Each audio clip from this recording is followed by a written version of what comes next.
Yeah, look at those birds. Lots of birds.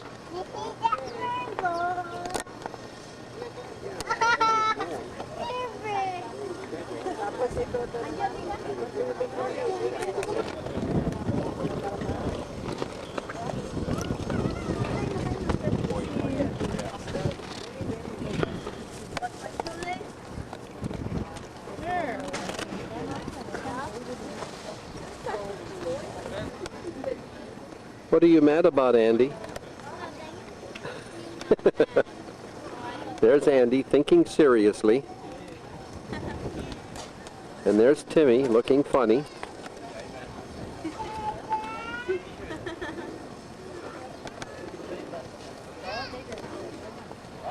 And this is the station to the Statue of Liberty.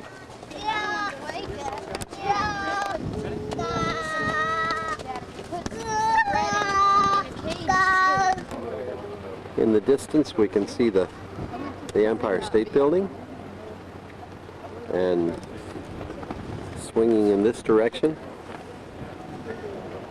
we have the Twin Towers right in front of us. And our ferry has just come in, right in front of the Twin Towers.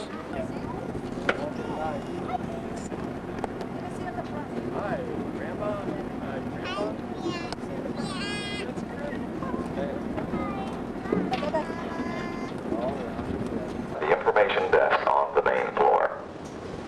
Visitors should allow between 2 and 3 hours to tour the museum. It is recommended that visitors arriving late in the day begin their visit on the 3rd floor and work their way downstairs during the time remaining. Ellis Island is a wheelchair accessible facility. Food and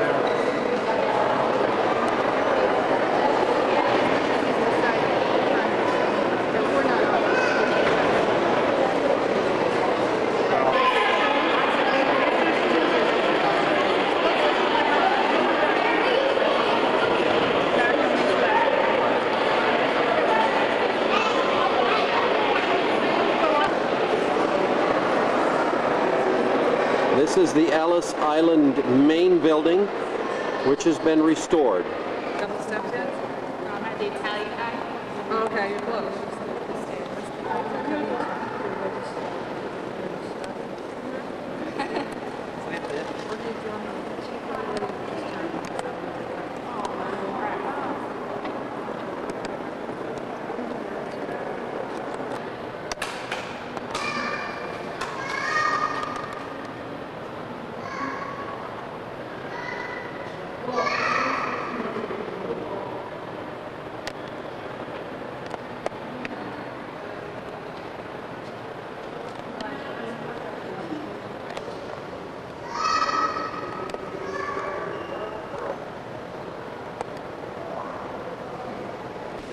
We are winding down our visit here at Ellis Island, and have found it just most fascinating, sad and exciting at the same time to see how 12 million people came in to this country between the years 1894 and 1954.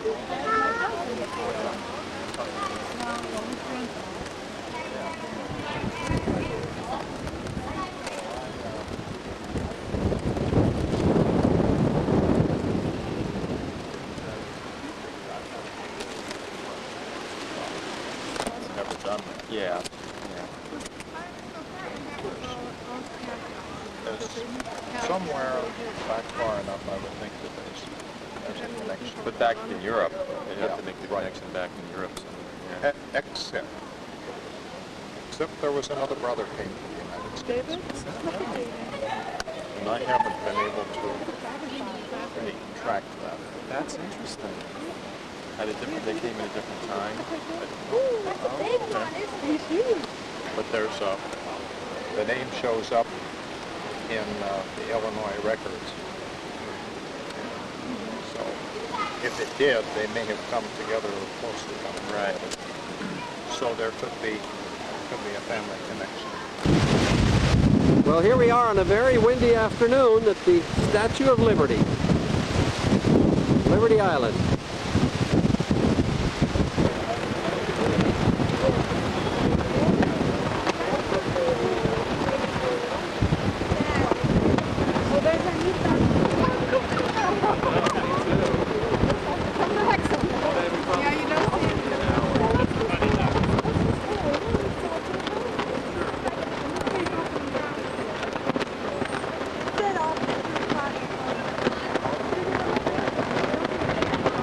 The statue is very large.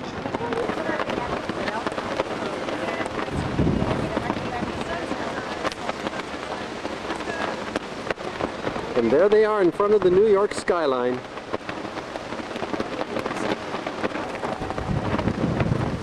There they are in front of the New York skyline. Dan, you look glum. David! We're now at the Statue of Liberty, and this is the original torch and flame of the statue from 1876 to 1984. We're on the first level at the Statue of Liberty, and looking out, we see the New York Harbor, and then looking straight up, we see the statue herself. And from this angle, that is the west, and from the south, we see the torch right there. This is one big lady. One big lady. And from the east side, where she faces the New York Harbor.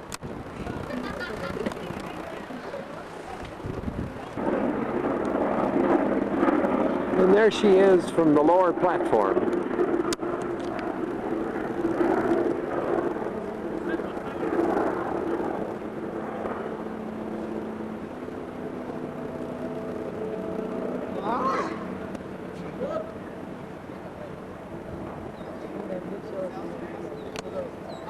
Now we're out in the cranberry bogs, where cranberries are grown, and this is a dry picking field here, and the folks working over on this side are sorting out the cranberries.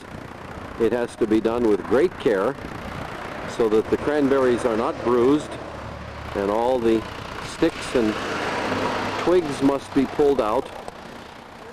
Boss said to me I can work as long as I don't eat more than I pick. So when you harvest, do you just go over a field one time? Yeah. And have all these fields been... No, we're not through even now. We haven't touched this on yet. Okay.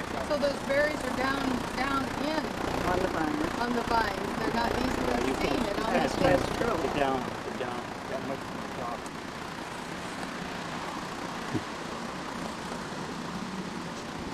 We're dry picking up through here, so there's so many berries inside. It's a shame to throw them away because they're full of hard work. Are they stickery? Pardon me? No stickers on them. No. Oh no. Oh no, we're weeding Not like all the time. raspberries. No, they We're come off. weeding all the time. They come off fairly easy. Those are beautiful berries. Yes, they are. Nice and solid, nice and hard. Is this the boss here? I mean, It's ours. No, it's ours.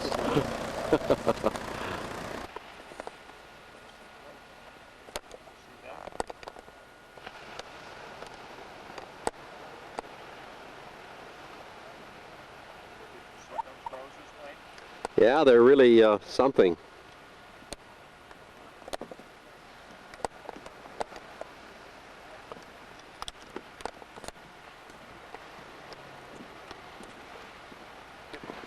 Big ones. Well, Homer, what do you think? We're here on the Atlantic side of Cape Cod. Well, you know, when earlier in the year I replaced a tree at home, Sam helped me plant it, Uh-huh. And we started digging a little bit, and he said, "How much dirt is in the hole, Grandpa?" I said, "No, I don't know. Let's find out." So we kept digging, and he said, "I think it's all gone now." So, and that's the way this is. How much is out there? Pretty amazing, isn't it?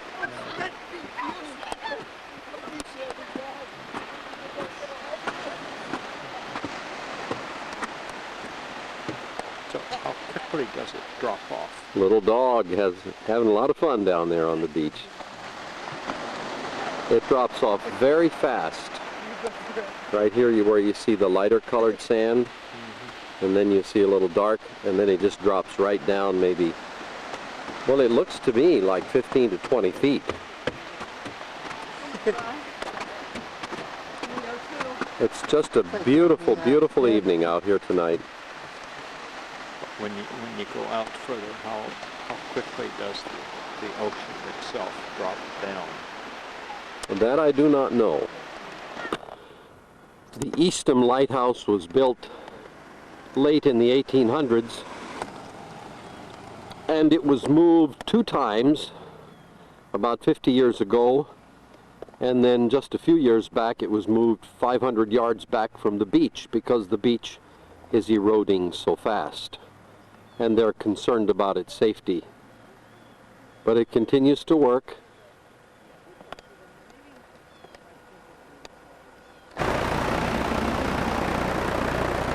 We're now in Plymouth, Massachusetts. It's a beautiful Sunday morning, and we're looking forward to getting more information here and seeing the rock itself. Pilgrims were people who loved to travel, we're told by the modern history books. They really did come as strong Christians, eager to have a place where they could worship God in freedom. This is the modest little rock that's called Plymouth Rock, where at least in theory the pilgrims first touched their feet to American soil. This is Plymouth Harbor, Plymouth, Massachusetts, where the Mayflower came in.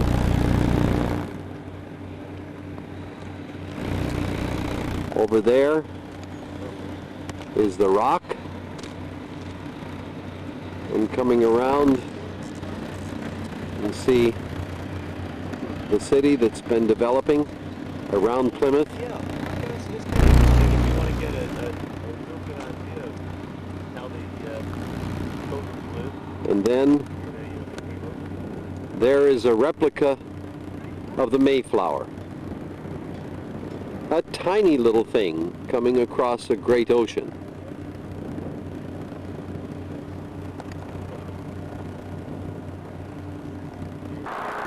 We are in Kennebunkport, Maine, and we stayed 2 nights at this little place, which is rustic and basic, but we've enjoyed ourselves very much.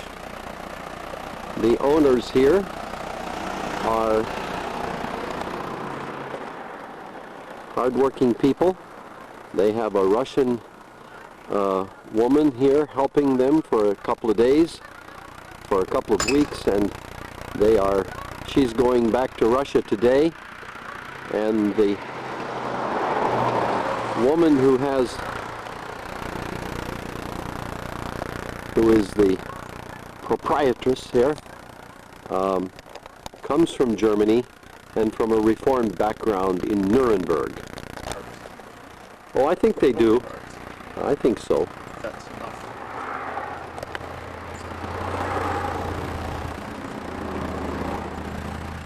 That's the Russian girl who's here, and she's had an opportunity to hear the Word of God. And these are the rustic little cabins, which we have the one on the far end there. The accommodations are quite modest, but it's the first motel or overnight accommodation that I have ever seen that has a special bed for people with reflux disease with a raised head. This is a wonderful, wonderful luxury. The rest of the place is just a little bit rustic and a little cold too. There are Homer and Elly, and we are in Kennebunkport.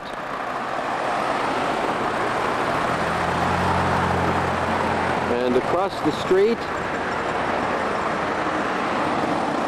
is the wedding cake house. It's a lovely, super Victorian house.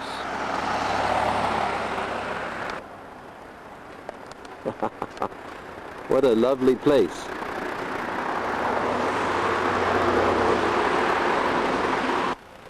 We are in Kennebunkport, and we're out here on the beach, and there are some tourists enjoying themselves, and it's a very, very pretty scene that we have here. We're out on the Atlantic coast, looking this way and across the way into an inlet.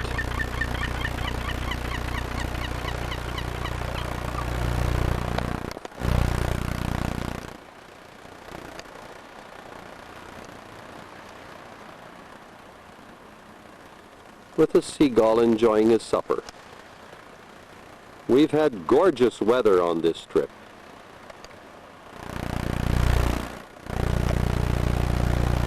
The tide is out, so the beaches are exposed. We've come up Ocean Drive in Kennebunkport and look out over the Great Atlantic and came to this complex here, which is the home of President George Bush and his wife Barbara. It's a beautiful house, owned originally by his mother, built originally in around 1911, and it was his escape place, his refuge during the time he was president.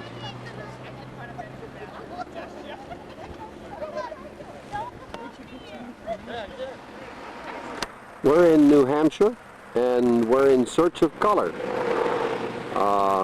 Looking out over the fields, it's really not quite here yet. No, we're just big. Yeah, we grew up in Grafton, Nebraska, and here we are in Grafton, New Hampshire. Yeah, yeah.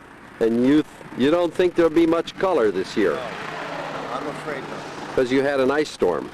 Well, that's part of it. Uh-huh. That's not the main part, because they lost a lot of branches in the ice storm. Yeah. But the dryness, we had a funny summer. Well, we did too in Pennsylvania. It was okay until May, and then it stopped raining. Yeah. Huh. Well, in the spring, it poured. We had we were complaining about there was no rain at all, you know. And then, boy, we got drowned. Then it stopped, and it hasn't done. Well, we've had showers, but I mean, nothing. Not really to take. You can see looking at the creeks as you go by. And you don't have much farming up here, or do you? Not anymore. There's no cow, no dairy herds up around here at all. See, the government bought out a lot of them a few years ago. The government did? Yeah. So the dairy farmers just had to... It was easier to sell to the government and quit. Huh. Of course, they claimed they weren't making any money anyway, and I don't know if they were or not.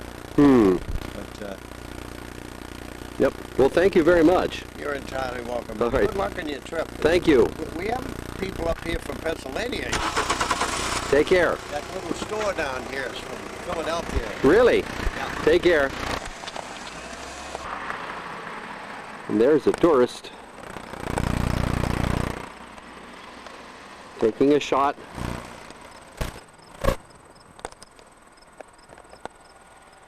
Of the United States Post Office in Grafton, New Hampshire.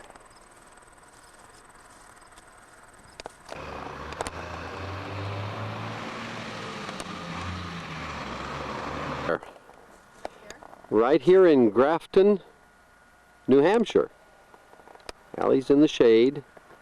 I've tried to get a little of her, and there's the Grafton what is it, Congregational Church? With Homer taking a picture of the sign.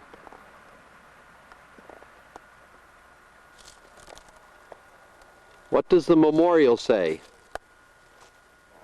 I can get around it. See, this is looks What? like the barn attached to the house, except it probably isn't a barn. I don't know.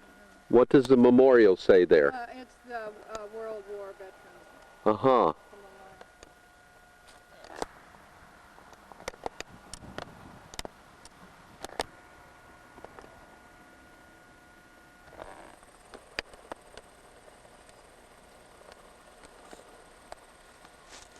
We found this little town and we just thought, hey, this would be a neat place to get a few details about a town. And looking the other way, we see the church. Apparently the only church here in Grafton which is probably a conservative church, since it is a congregational Christian church and has Bible studies. It's nice to know. Horace Atwell died in 1888.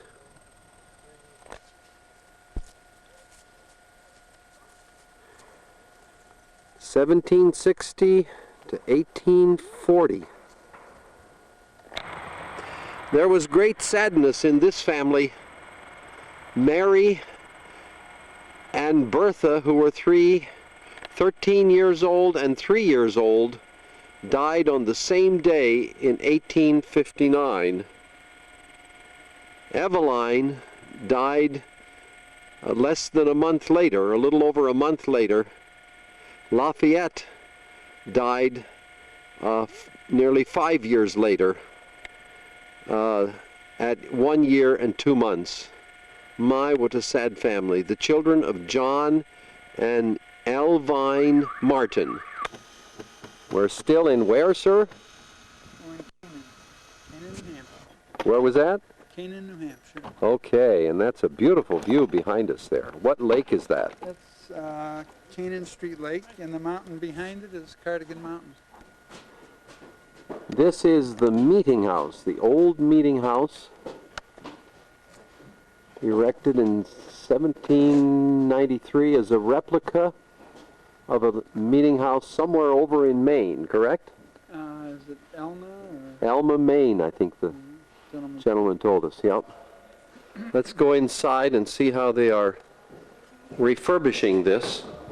It had been badly vandalized, but now it's being refurbished. It's used for civic events, cultural events, chamber music, and those kind of things. It's a lovely, lovely place. You're rebuilding these pew boxes. Yep. What we had to go on, of course, were pieces like this, you see, which established exactly the size of the boxes, you see, things like this. See? So, and other parts, which were all we needed to figure it out. So, and then between that and nail holes in the walls and markings and so on, it was all very figurable. So we had the like, you see, and so they're made each one individually. Each one of these spindles is made by hand. Yeah, because the originals all varied in size, so I wanted it to look as it is. Neat. Everything else ended up. 18 original spindles. Yeah. And so basically you copied the rest from there. Yeah. We kept two out, two particularly beautiful ones that were kind of different to use as the models for the rest of them. So this is how everything else ended up, all broken. My. Isn't it awful? That is. It's just a disaster. So the only fragments of panels, everything was ruined. That's amazing job you're doing here. Yeah, it's a real beauty. And, it's a work of love, I think. Yeah. And all these spindles were broken up and they're all handmade. Yep. Well, Gary, with whom we had lunch, must be a very good carpenter. Yeah, he does beautiful work. was copied from the one in Chelmsford, Massachusetts. That's a pulpit. So this was basically a church originally. Yeah, it's a church. It was a church that shared its usage between Congregationalists, Baptists, Universalists, and Methodists and so on. Uh-huh. And who all shared it, but they all fought and argued and whatever. So eventually, the Methodists and Congregationalists moved out down the street and built their churches. The North Church congregation is at the end of the street and so on. So this building was last used by the Baptists. And then after that, it was just town meetings. They voted here and whatever, and it fell into disrepair. So 20-some years ago, it really reached the point where a lot of people here in town just wanted to tear it down. And my father and others said, no, we've got to save this thing. So we did. That's great. The evolution of these buildings is interesting because they originally, of course, it looked like this. You see, it did not have the tall tower on the end. It had two little towers on each side. And what they did was make the one on the right taller and put the clock in it and so on.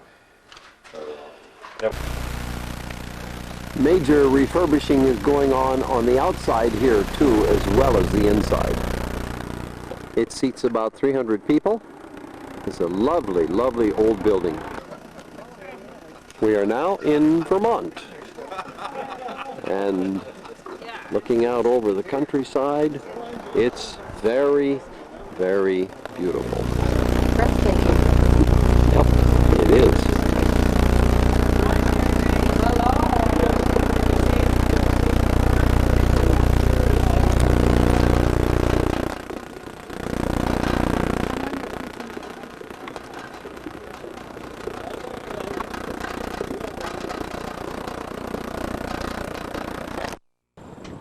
Well, from the mountains of Pennsylvania and New York to the plains of Nebraska.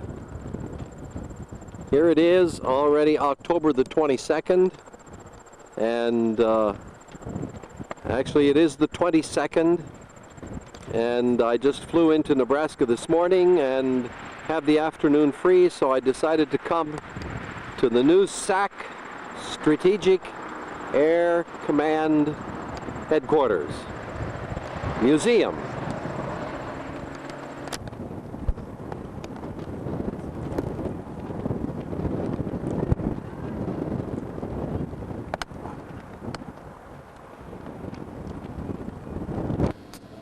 The huge bomber in the background is the Vulcan, V-U-L-K-A-N, a British bomber, one of the largest bombers built of its style. It has a humongous wingspan, triangular wingspan, and right in front of it is a MiG-21.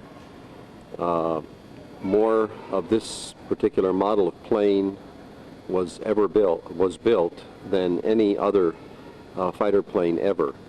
This is a North Vietnamese model. It's a straight-through jet. The Vulcan has 4 jet engines. We'll go look at it closer.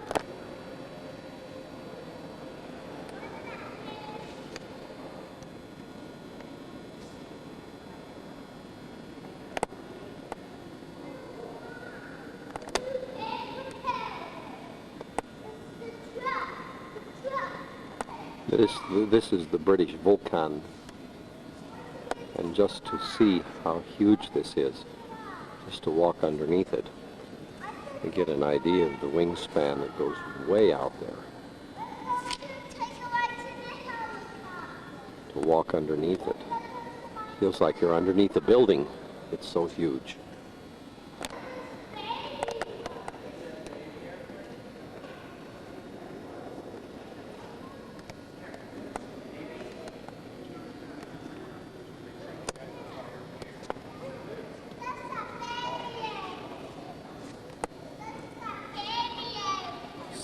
and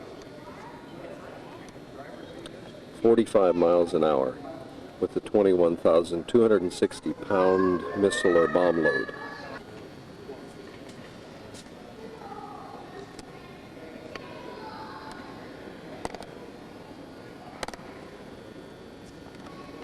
You don't realize how big that B-29 was until you get right here beside it. It's a huge plane. The gigantic B-36 was conceived early in World War II, before there was any thought of jet engines, and when intercontinental ability was meant to carry it into battle over Europe, not the Soviet Union. But in late 1949, LeMay had no choice but to go to bat for a vitally needed bird almost in hand. His testimony on the merits of the proposed B-36 compelled Congress to make a decision that changed forever the direction of U.S. military appropriations. The House funded a contract for nearly 200 six-propeller B-36 peacemakers instead of one supercarrier the U.S. Navy had prematurely christened the United States. With its 230-foot wingspan and weight of 400,000 pounds, the B-36 remains the largest operational aircraft ever built. When fully developed, its 16-man crew and 21,000-gallon fuel capacity could carry a 100,000-pound bomb load 20,000 miles.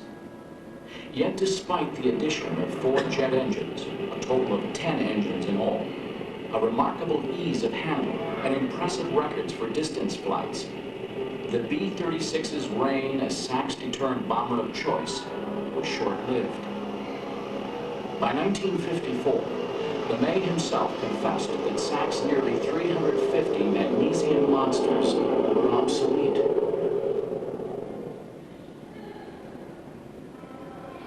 The plane that largely stole the thunder of the B-36 had been under development since the latter stages of World War II.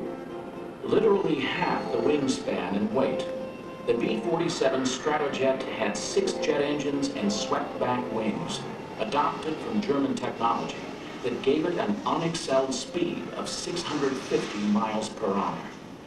The first XB-47 made its impressive test flight in December 1947, and an eager LeMay learned to fly it during its experimental stages. The B-47 was doomed to be no more than, as LeMay prophetically designated all weapon systems, an interim bomber. Legend has it that the Boeing prototype for the B-52 was largely designed over one weekend. Yet this high-altitude heavy bomber, envisioned as a turboprop in 1948, did not emerge from the hangar to make a successful test flight until 1952. Overcoming design and production delays, including outright cancellations, the first B-52 Stratofortress arrived at SAC in June 1955. This time, the wait proved more than worth it. Over the next 7 years, 744 B-52s with their 8 economical turbojet engines were produced in a series of remarkably adaptive workhorse models that in the end outlived the Cold War and even SAC itself. This is the B-36, the largest operational airplane ever built. It is humongous.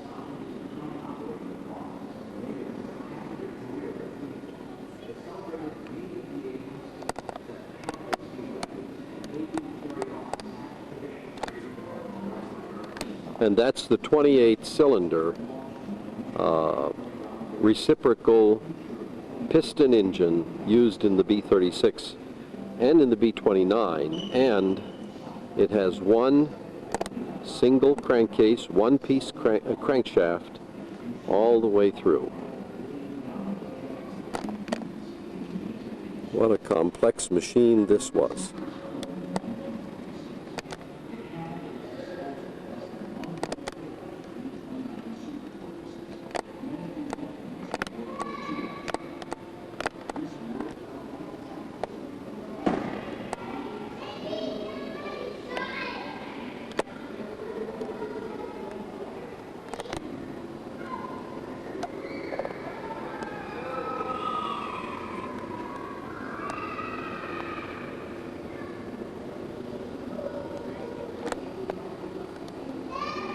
This is probably one of the most amazing arrays of airplanes assembled in one room anywhere in the world. From the B-47 to the B-52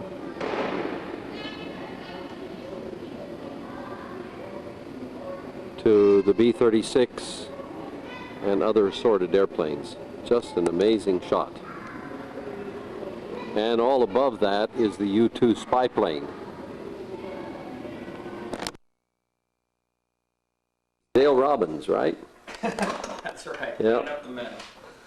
I was going to clean this up so you get a better picture here. And this is what fine woodworking called his monster lathe, I believe, if I remember that. And it is. It's really amazing. Which you built yourself. Right. With a lot of innovations, I think. A lot of innovations. It's variable, infinite variable speed. You've got, what, a hydrostatic transmission there? Is that what you call it? Right. And 5 horsepower motor? Correct. 5 horse runs a hydraulic transmission that gives you infinite speed, Hmm. forward and reverse. And a 2.5-inch drive shaft there. That's incredible.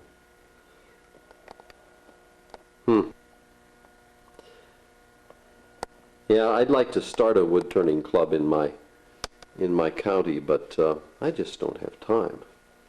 Seem to get busier all the time. And get older and not have as much energy.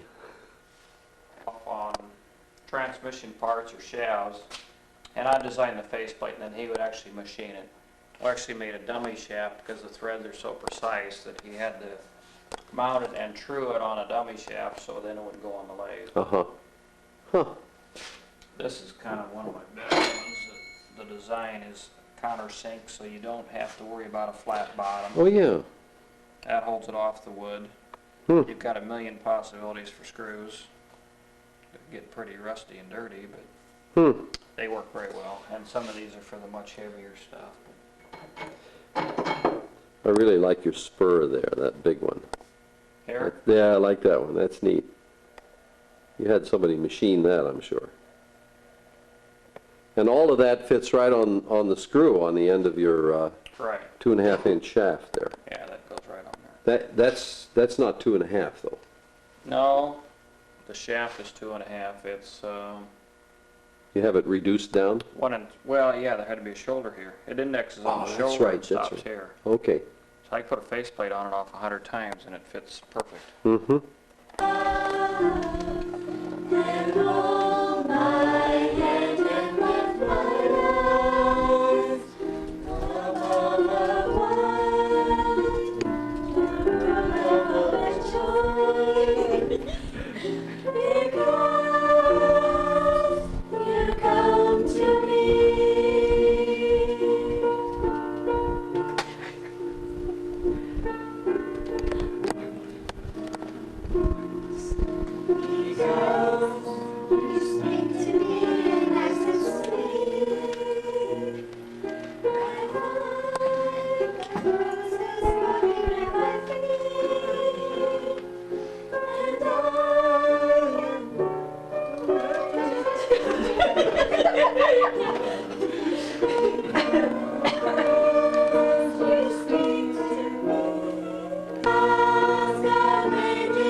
Everyone else can laugh. Grandma likes it. For those of you who don't know what this is all about, this was the song that we had right after we exchanged rings. Right after what? We exchanged rings. Of course, she would remember me. Jude, we wanted you to sing that. I think it'd have to be 2 or 3 notes lower. the answer. I'd forgotten who was the name. But it really, it was the song to sing at weddings at that time. It's a pretty song. Oh, yeah. Yeah. The words were so Who played the music? I just admire her. Or- Nancy Joe. Really? She played it for so many weddings. She didn't like it. You didn't like it? Oh, well. She had okay. played that No, about she 1 did. key lower, you guys could have sang it. Yeah. Oh, we could have sang it if we would have. If we would have practiced more. That's why they were so late getting back from Tammy's house. They were over there practicing the song at the last time I ever heard it. Well, I guess first one you were really hard to get. I know you've probably noticed, this is Jamie, and she's my youngest daughter. She's wearing the wedding dress that Mom wore. And so we're going to have her just walk around, and I'm going to read the letter that was written by the woman who made the dress.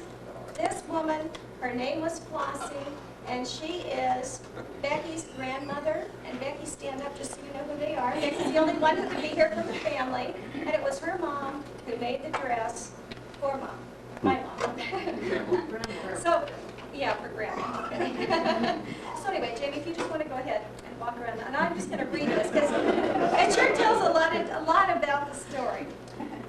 She starts out by saying, Norma and June were madly in love, but like most fathers, Reuben didn't think anybody was good enough for his little girl.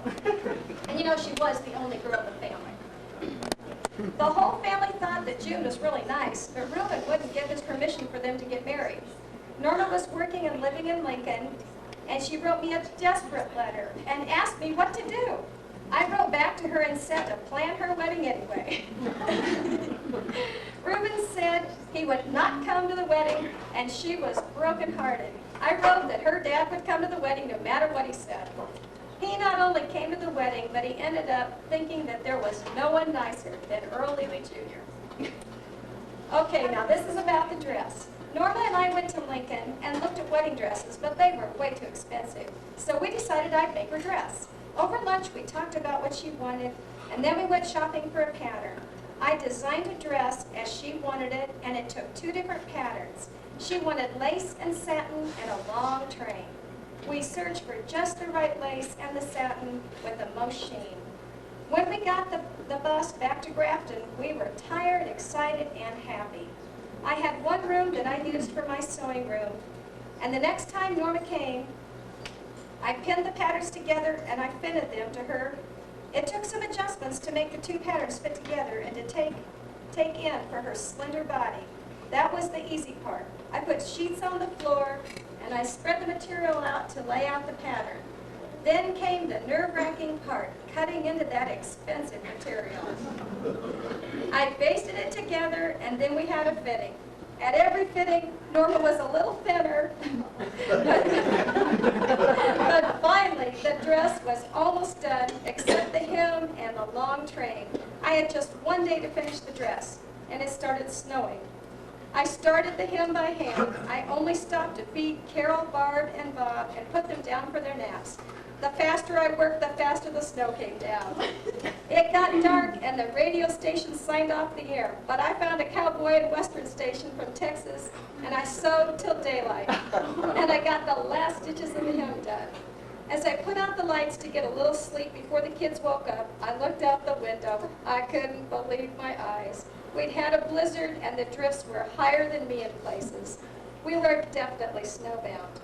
Now, I'm a city girl, and weather would never stop a wedding in Omaha. So I never dreamed. No one came. I heard from no one. Norma was snowbound with her folks, and June was snowbound with his folks at the farm. Then after this, Wilbert was snowbound in Omaha. That was her husband. Trying to get home for the wedding, and the wedding dress was snowbound in Grafton with me and the kids. It was 3 days before Homer got through with any news. 1 week later, she had a beautiful wedding. The sun shone, and a lot of the snow was gone.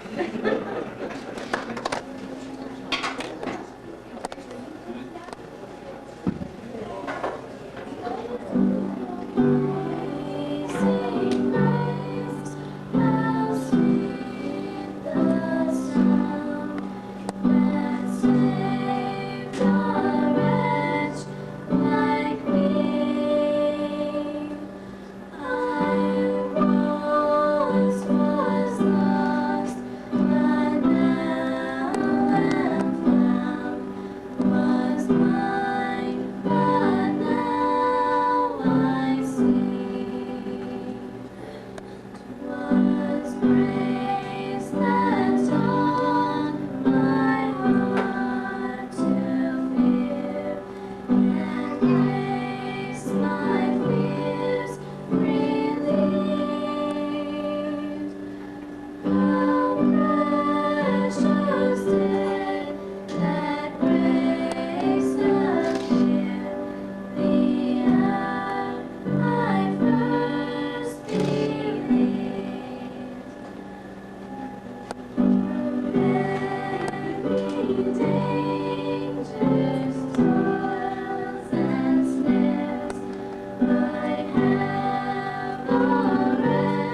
Grandma and Grandpa, our friends, who we honor tonight, and the best parents that we could ask for, the best friends we could ask for, and to many more years of bliss. Here, here. Here, here.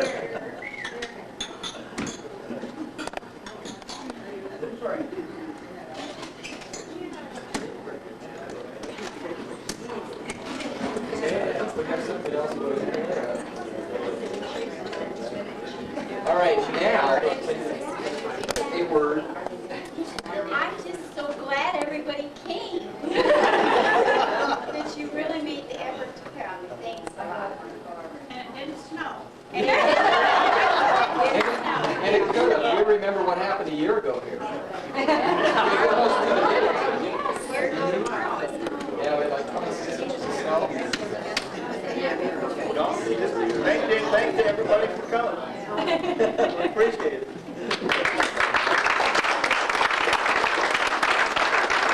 What I'm going to say is going to be short and sweet, and I'll let my dear wife finish this up. If some of you who remembered when we had a family reunion up toward Grand Island, and Wayne and Joan were having their anniversary, and everybody thought Wayne was so great, and at that time I said, well, maybe you guys think so, but he backed my car in and punched a hole in the trunk. I'll just tell you, same way with Norma, you know, he and I came to Sutton one night, and I went with some others to Clay Center to the fair, and she left the window rolled down, and my mom lay cooping it rain. So I remember those things. I'll let Elly tell you about the rest of it.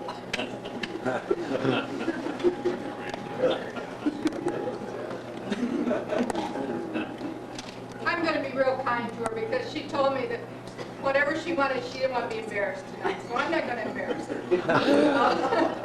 So I didn't know Norma well at all until Homer and I were married, and that was about 7 years after they were married. And I just, she really welcomed me into the family, and I really felt like a sister, and we had so much fun in those years when our kids were little. And we were just, both of us, poor as dirt. We each just had one car, and so the only way she and I ever got off the farm was we had to go someplace together because the guys had to go someplace together, and usually it was a park sale. So if we got to go to club or birthday club or to anything else, we always went together. And so we always did just a lot of things together. We sewed together, we painted together, we papered together, upholstered. We were upholstering a chair at Norma's the day John F. Kennedy died, was assassinated. So whenever that is brought up every year, yeah, there we were.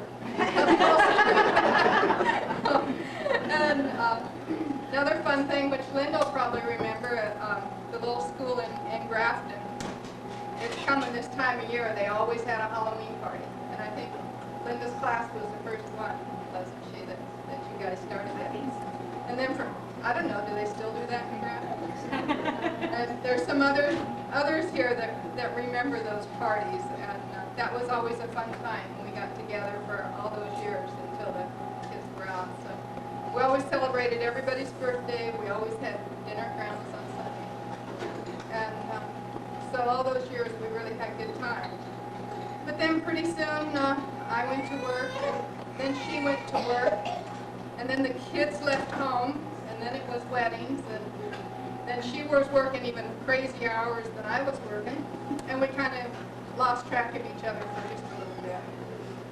But now it's kind of come back, and it's all together again. And someone mentioned the snowstorm we had last year, yesterday, and where were you and I, Norma? Driving back from Omaha.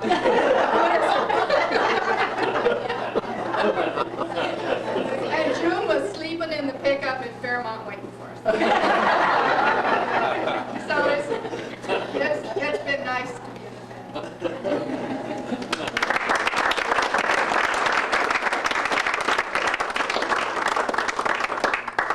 Okay, just for those of you that don't know, Homer is Mom's brother and Elly is her sister-in-law. And I remember at the Halloween party, they took large marshmallows and toothpicks and glue dye and made faces on every single marshmallow that they put into the hot chocolate. Okay, I believe we'll just move down the room like this. Bert, Herb, I think you had something prepared. One of you might have. Time in his life he ever stood still.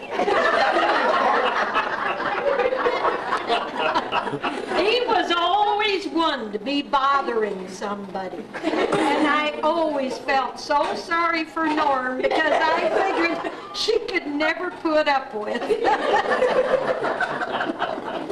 Never changed. No, he hasn't. Oh, he's mellowed in it. But Bob said he could remember when he worked for June.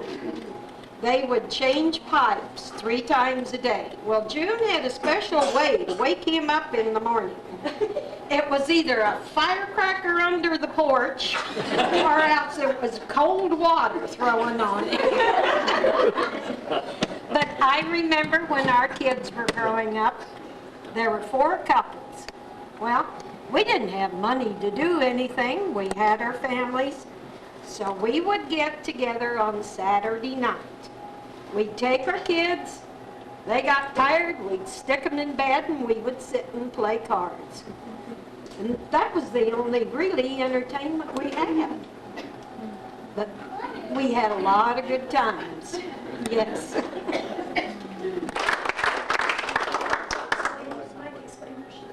Okay, that is Dad's sister, Berta, and Herb sitting right beside her. Now I think we will just keep moving down. I wonder, Don. I think you have several pages. Okay, Don is my wife's uncle. That's my wife, Tammy's uncle. And he and Helen went to Alaska with Mom and Dad 3 years ago? 3 years ago? 4 years ago. And took about a 2.5 month trip with them. So you can imagine there were a few memories made on that trip. I'd like to just share a few moments about that trip. In 1994, my wife Helen and I had the privilege of traveling to Alaska with June and Norm for almost 11 weeks on one of the most wonderful vacations we have ever been on. Traveling through the Black Hills to Glacier National Park, Montana, to Calgary, Canada, through Banff and Jasper, Canadian National Parks, on to Edmonton, Alberta, to the largest mall in the country at that time. A very big and interesting place to see. Louder. Also toured one of the largest surface coal mines and electric generating plants in Canada, about 35 miles southeast of Edmonton. The morning we left Edmonton, we done our laundry at the campground. Now we had quite a bit of laundry to do at this time. Doing the laundry, drying and folding everything in a laundry basket, putting shirts and blouses on hangers on a portable hanger stand, we start putting everything in its place in the camper. Having this all done, we started out for Dawson Creek, where the Alaskan Highway began. About 15 miles down the road, it dawned on my wife that we had left all the shirts and blouses on that portable hanger rod. Remember? So we got June and Norm stopped and told them we had to go back to retrieve our clothes. After a good laugh, they waited at a small town while we were on the road back to get our clothes.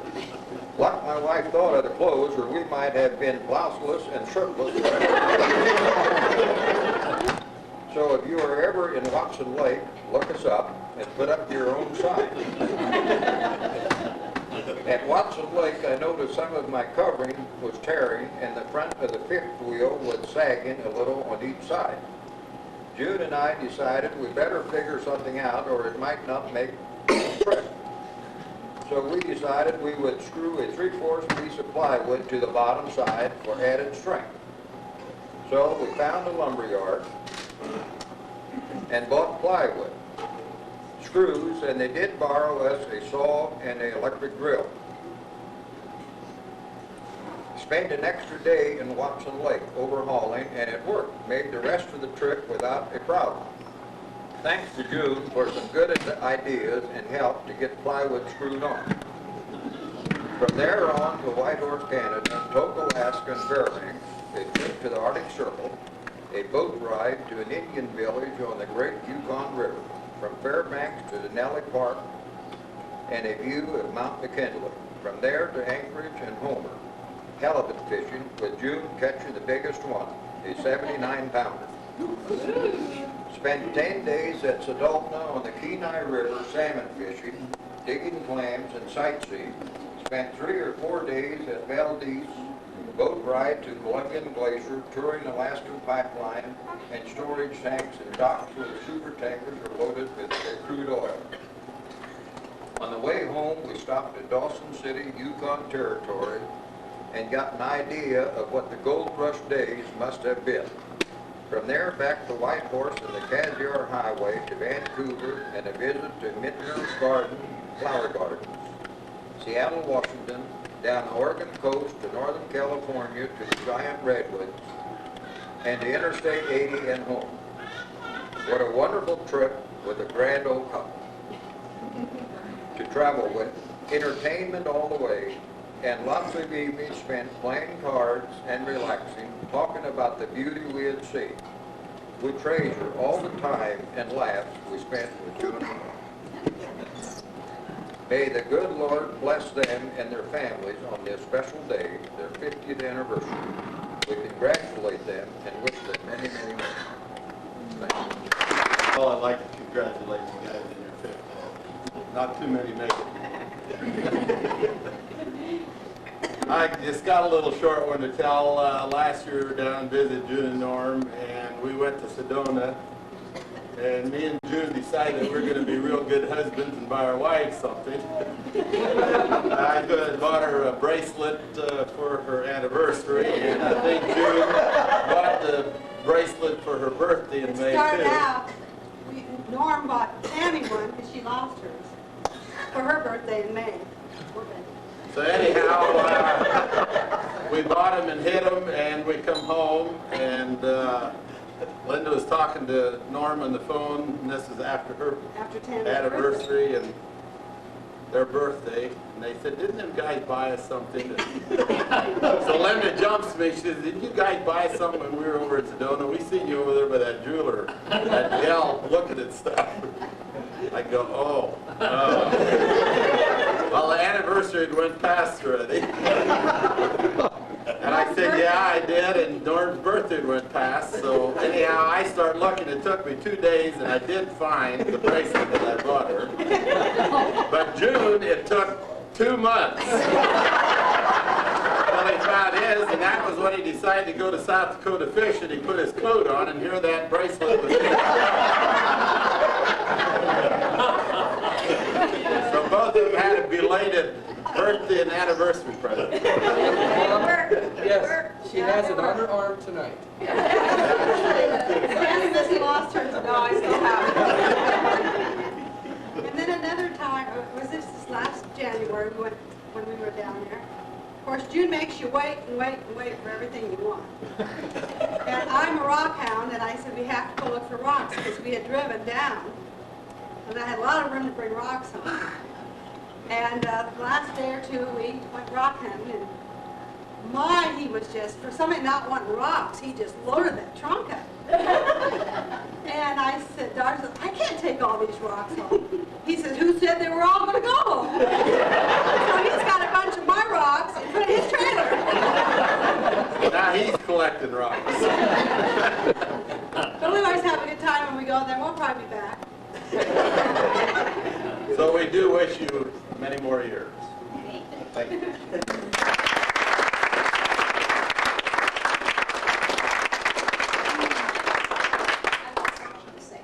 We have just a couple of family members here, I guess, that want to say something. I just wanted to tell you guys just a short story about the great Egyptian pyramids that kind of arose on the Elly farm one day. What Bert said is so true. Ever since I even thought about becoming a family member, I have been worked over by June. Norm, I am not. I mean, you have been so kind to me. I could not, you know, say one bad word, but June. I was on crutches the first day that I met him, and at dinner time they disappeared. So this is how I started out in the family. And I help harvest every year, and June and I, it's just a game. Every year, who can get the most baubles on each other? I mean, we go back and forth from dumping a little off the grain cart to dumping more off of the combine to whatever. But one day, June was hauling corn to town, to Grafton, and he was filling trucks out back. And you have a little bit of time in between when you're filling trucks, you know, to maybe run in the house and grab a cup of coffee and a cookie and get back out in time before, you know, you have to move the truck. And I was moving hogs that day, I remember specifically. And Dad came down to help me get some hogs in the building. And then I just thought your memory might have failed me. yeah, and then anyway, lo and behold, we had a friend of Mike's that was working on a hog building. And he looked out back behind it, he just noticed this big yellow thing. And he came up to Mike and he said, "Is there supposed to be corn just coming out of this hog?" And we ran back there, and here was this humongous pyramid of corn covering the entire cab of the truck. Totally covered the truck. And so that was the best one, and the only way that I could get you for something this year was to tell that story, June. So one up on you now. We had to get the evacuator from Grafton, but we got that truck out.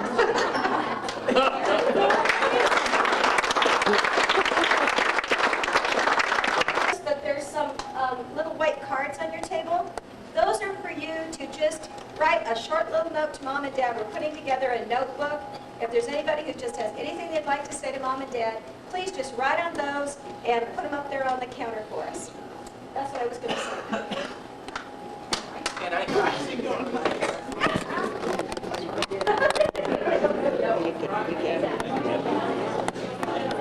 Now I know. Good. You're not a Methodist no more. No. Because I caught you drinking champagne and I put you on film. Now I know you're truly reformed. No,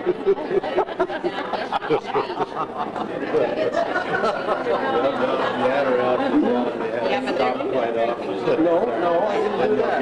Yeah, but they're, I wasn't worried about you. I wondered whether we really come all the way. So You know, I think that's probably about the 10th drink I've had this evening. Most of it's been champagne and weddings. Yeah. I mentioned to them it was better than the first wine I'd ever had.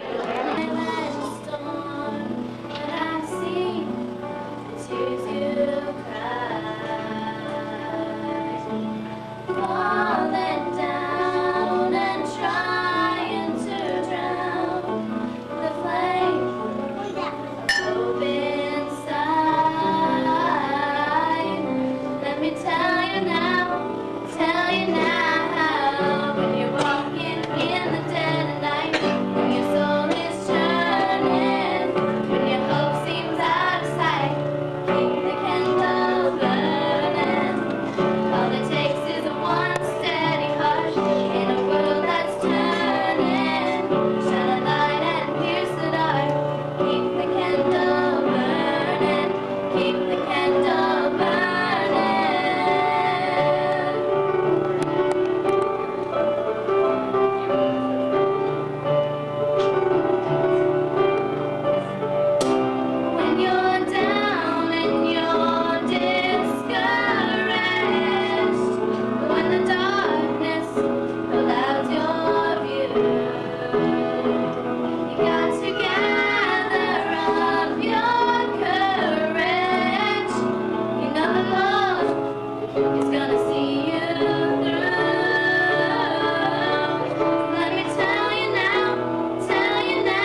Tell me what's going on here, Mike. We are butchering Tammy's deer that she shot last Tuesday night. And it's a week later. Boy, it sure must smell bad by now. Oh no. It's kind of like a beef. You let it hang for about a week. And it's kind of like a beef. It tenderizes a little bit, and the meat actually gets more tender to eat after you let it hang for about a week. Very good. So I see another pair of hands working over there, but I don't see. Oh, there he is. Reed's learning how to do it too. yeah, Who likes to do this? Neil would have come down, but he had the catechism to work on at school. Uh-huh. Religion comes first. That's right. Well, Dad's a teacher anyway. Oh, that's right. Oh boy. So is that a pretty, is a pretty lean meat, or is have a lot of fat you gotta trim away? What's the process here? They're not real fatty. No, they aren't. It's nothing like a hog would be. But the key to butchering a deer, we were just talking about that before you came, and we think the reason our deer taste usually real good, and some people don't like deer, is because they're in the goat family or sheep family, and so you don't want any fat on your meat. So we're real meticulous about trimming it. You mean the fat gives a bad flavor? Right. Is that right? Yeah, it isn't like beef where you You enjoyed it. actually gives a good flavor. Yeah. Huh. But with sheep or deer or goats or anything, you don't want to eat any of the fat, and you want it trimmed just as lean as you can get it. And there isn't very much fat actually in the meat. Like you get marbling in beef, you don't get that in the deer. Well, it looks like you're trying to just trim out every little bit of fat you can get. Yeah, you do. Uh-huh.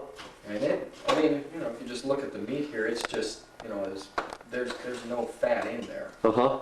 Huh. But it's on the outside and the muscling on the edge of the tissue, you trim that pretty careful. Tammy's even more particular than I am. And Tammy, what are you working on, the leg there? I'm working on the hind quarter. Hind quarter, okay. She takes the easy part and gives me the front shoulders.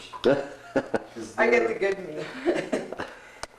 Now, now you get stuck with the tough one, right? What do you do now? You pack that into family-size packages? See, I'll trim all this out yet. Okay. All this little white fat, Mhm. and then we'll just cut it. And like this piece right here, we could use that for steaks or, whatever we want it to. Yummy, like huh? all of these, they're Uh-huh. very, very lean. This one I'll probably put on the outside package, make jerky out of it or something. Oh, really? Like that. Uh-huh. Okay, let's see. Great. So the kids eat so much jerky that Do they really? I make a lot. I can't keep up with them. They just eat Huh. as quickly as I cure it. How do you cure it? You don't have to Oh, I've got. You have a dehydrator? No, I just use my oven. I put a seasoning on it and a cure, and then it This is all going to be grinding. it has to cure overnight to the fridge, and then you put it out on racks and put it in the about a 250-degree oven for I don't know, maybe 8 hours or better. 8 hours? Just real low. You have to crack your oven. Uh-huh. Isn't that something? Just dry it. Just dry it, Amazing. and it'll keep forever. Oh, yeah. That's what we'll be eating in 2000. A whole deer, cured. There you go. That's good. So you guys like that jerky, right, Neil? Reed? Yeah. That's good.